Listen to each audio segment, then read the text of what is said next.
Today, for an organisation to survive and prosper, there are 4 things that it must be able to control: production, quality, costs, and accidents, and not one to the exclusion of another.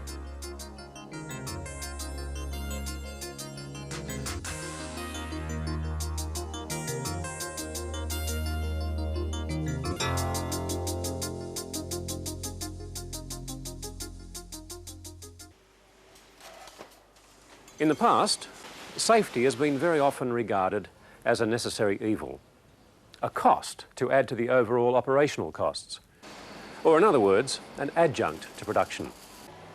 It was often seen as a luxury item, which was given token attention only when time permitted. Safety at work, if properly implemented and practiced, will contribute to an organisation's financial viability, and it will demonstrate a commitment to the most valuable asset of any organisation: its people. Let's start our look at safety awareness by first looking at the accident.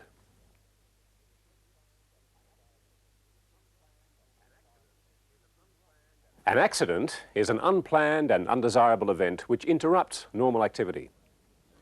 Accidents can be almost instantaneous or can occur over an extended period of time. For example, chronic illness from exposure to chemicals. Accidents may cause personal injury, damage to plant and equipment, both or neither. Accidents can also include near-miss incidents.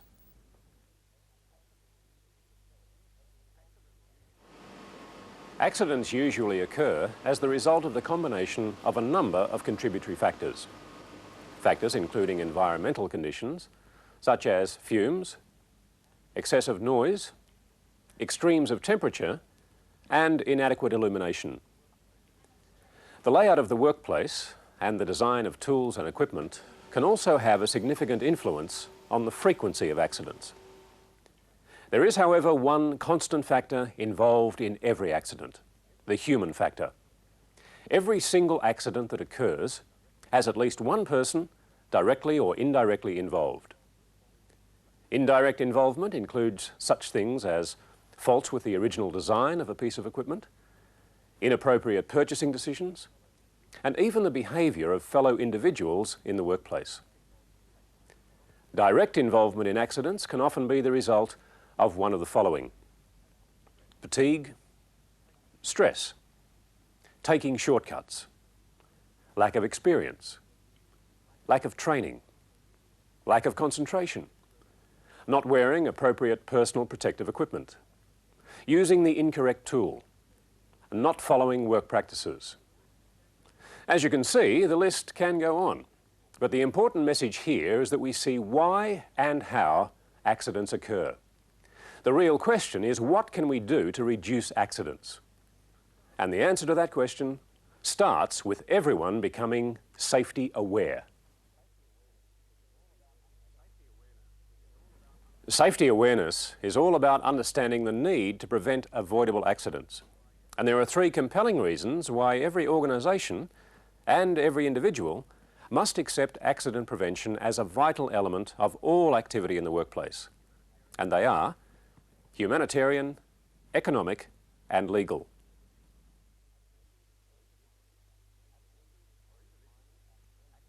For individuals, accidents can cause minor and major illnesses and injuries. And of course, accidents can kill.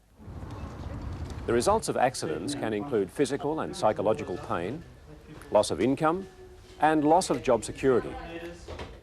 An accident can lead to a change of lifestyle that can be devastating for an individual and often for a whole family.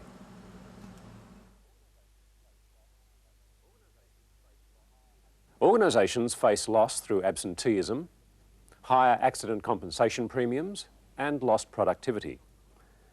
Also, effects on morale and psychological problems affecting staff as the result of a serious injury or death of a fellow workmate. The so-called hidden cost of accidents include stopped production, spoilage of materials, damage to plant and equipment, replacement of staff, training and retraining, and retooling and redesigning. These hidden costs are estimated to be between 5 and 7 times the direct or insured costs. Governments around the world have also recognised the costs, both human and financial, involved in occupational accidents, and have added to the need for employers to act to create safer workplaces by introducing legislation. Much of this activity has occurred during the last 2 decades. The cost to the community at large, through expenses paid for by government agencies, include social security payments to people injured in accidents but not adequately covered by other insurance, aid to dependent families where income falls below a minimum level, payment to fire, police and other departments for the employment and operation of personnel engaged in hazardous activities and emergencies, payments to legal personnel relating to court proceedings, preparation and issuance of laws, standards and regulations and their administration. Clearly, it is in everybody's interest to accept safety as an integral part of modern work practices. Reducing both the physical and psychological costs of accidents is simple common sense. Reducing injuries and deaths is at the very least a moral obligation. Occupational health and safety is a three-way responsibility. It must be a team effort. Commitment must exist throughout the organisation, starting with top management. The organisation must accept responsibility to have in place the procedural mechanism to create and maintain a safe work environment for all of its employees. Personally, everybody in the workplace must accept that they are vital in the safety process. They must look after themselves and their fellow workmates.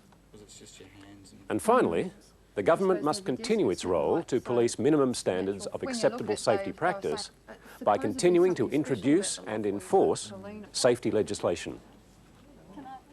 Along with advances in science and technology, we have seen advances in the recognition of many of the causes of occupational accidents: inhalation and absorption of chemicals, exposure to radiation, and fire management are just 3 examples that highlight many recent advancements. We've come a long way from the canary in the mine to detect methane levels. This growing awareness and knowledge has seen occupational health and safety develop as a fundamental right in much of the industrialised world at the end of the 20th century.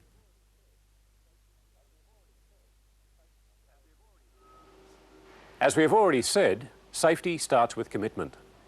And the first step in the commitment to safety is to have a goal. A written organisational safety policy is the starting point for any successful safety program. Become familiar with this policy. It is important to know your organisation's philosophy and direction in safety. Let's now have a brief look at some of the key areas in safety that everybody should be aware of.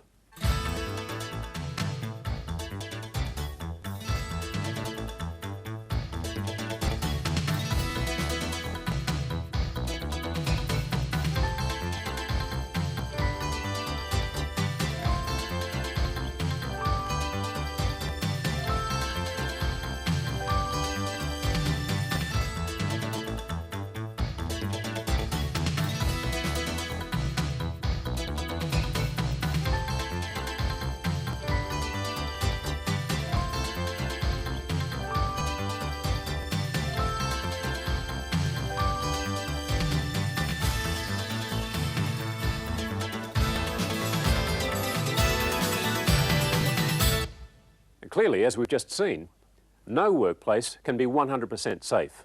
There are always risks present. We must act on a continual basis to identify each and every risk, and only then are we in a position to control our environment to make it as safe as possible. Call it what you will, but the recognition, evaluation and control of hazards is the fundamental cornerstone of occupational safety today.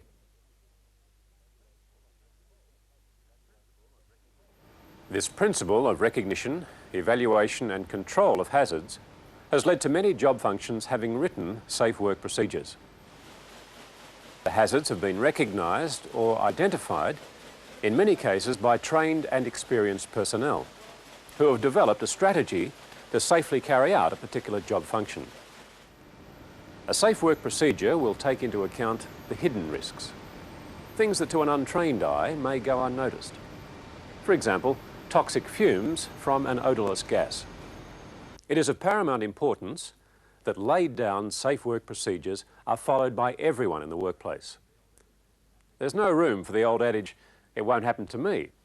And equally, the sissy syndrome should be relegated to a thing of the past. The implementation and the continual upgrading of safe work procedures is basic to occupational health and safety management.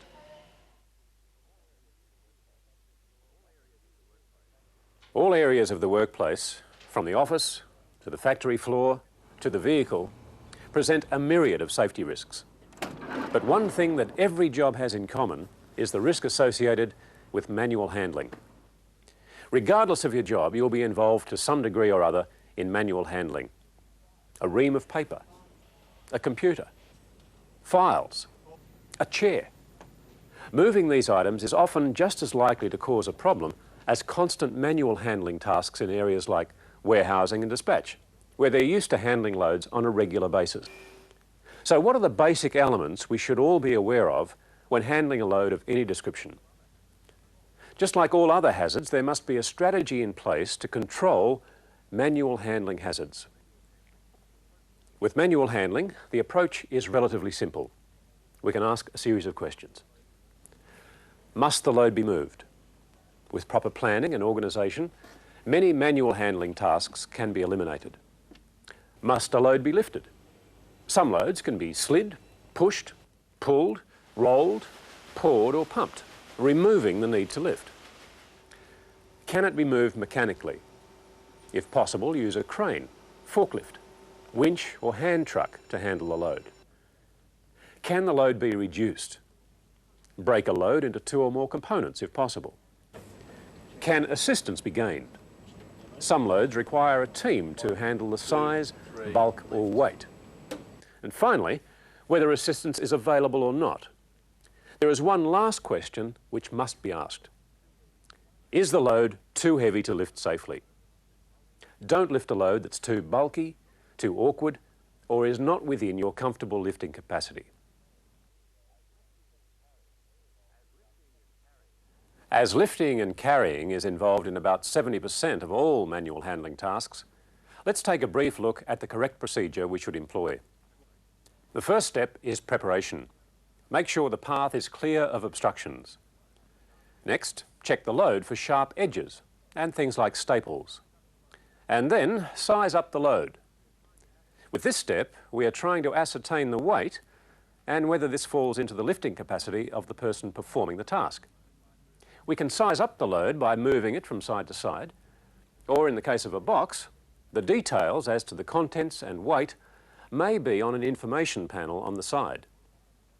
As a general rule, the front foot should be beside the object and, if possible, pointing in the direction of travel.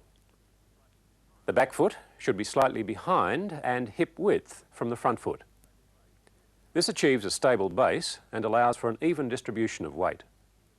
Bend your knees to get down to the load and use your legs to lift the load. This way, the thigh and leg muscles are used, and these are the strongest part of the body. Ideally, with the proper hold, the hand should be diagonally opposite for security and comfort. The full length of fingers and, if possible, the palms of hands should be used to avoid fatigue. Make your back as near to straight as possible.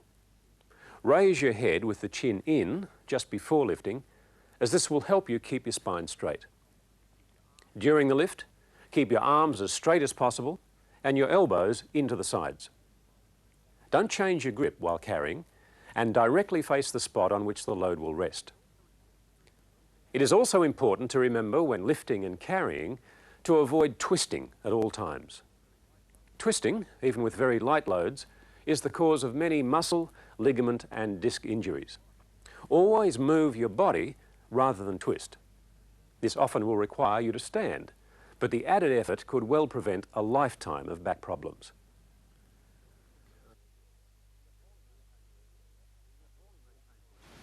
A poorly maintained work area could be a potential minefield. Greasy floors, offcuts, boxes, leads, tools and other objects that block walkways and aisles can lead to mishaps if they are not cleaned and cleared on a regular basis.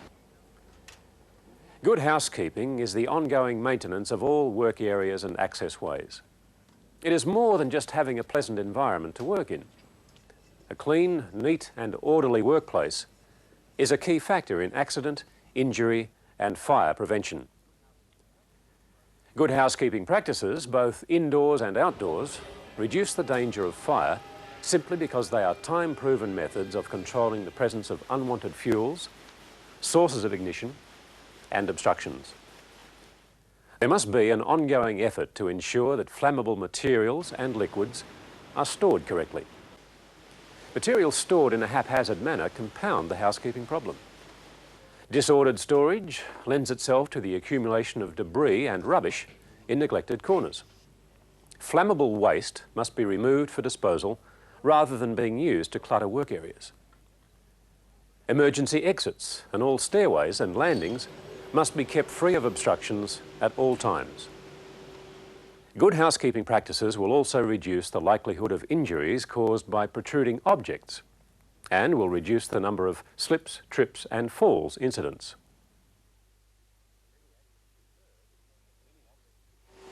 Many accidents occur because of the incorrect use of tools and equipment. Remember the basic rules. Always use the correct tool for the job. Always ensure tools and items of equipment are in good condition. And finally, only use tools to perform the tasks they were designed for. There are a number of specific safety procedures that may apply to your particular job function, such as lockout, tagout, the need to refer to material safety data sheets, or the steps required to enter and work in a confined space. There are also a number of procedures that all in the workplace must become familiar with, and they are learning the meaning of safety signs and symbols, being familiar with appropriate firefighting equipment and understanding firefighting techniques, understanding your role should an evacuation of your workplace become necessary, and finally, what you could and should do in any emergency situation.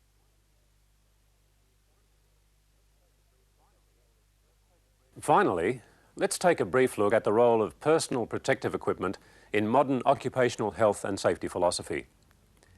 There are 4 different situations where the wearing of appropriate personal protective equipment is vital. During what could be described as normally hazardous operations, such as using electric hand tools or welding. During investigations and corrections where, for instance, the levels of contaminants may be unknown. In emergencies, where there are simply unknown risks. And finally, in designated areas, which are identified by safety signs or detailed in safe work procedures, where the wearing of personal protective equipment is used as a last line of defence should an accident occur.